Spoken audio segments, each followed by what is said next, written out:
आज 18 जुलै साहित्यरत्न लोकशाहीर अण्णाभाऊ साठे यांचं पुण्यस्मरण दिन।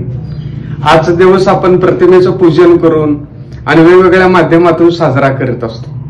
खरं म्हणजे हे जे महान लेखक होऊन गेलेले आहेत यांचं साहित्य आपण वाचलं पाहिजे असं प्रत्येक जण म्हणतो, परंतु ते उपलब्ध कुठं होतं आणि अल्पदरात कुठं उपलब्ध होतं हेच आपल्या लक्षात येत नाही।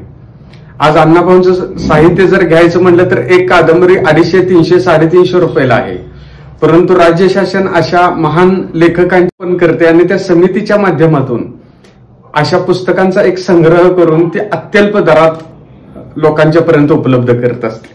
आता हेच 2 भागामध्ये अण्णाभाऊंच्या कादंबऱ्यांचा संग्रह आहे। या 2 भागामध्ये 10 कादंबऱ्या आहेत।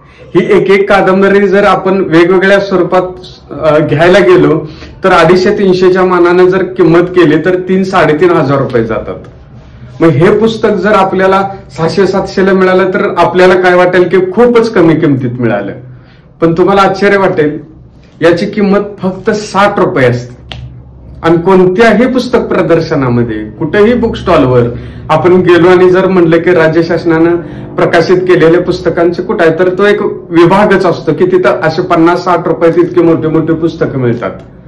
तर आपण अशा महान लेखकांच्या जयंतीला पुण्यतिथीला जर त्या कार्यकर्त्यांना अशा पद्धतीची 60-60, 50-50 रुपयाची पुस्तकं जर दिली, भेट म्हणून दिली, तर ती 10 कादंबऱ्या ह्या जर एका वर्षभरामध्ये त्या मुलांनी पुस्तकं वाचली तर त्यांना पुढील वर्षी डॉल्बी पुढे नाच म्हणलं तर ती नाचणार नाहीत। ते म्हणतील डॉल्बी आणूया, साऊंड सिस्टीम चांगली असू दे, पण आम्हाला एक 10 मिनिटं बोलायचं आहे अण्णाभाऊंच्या वरती।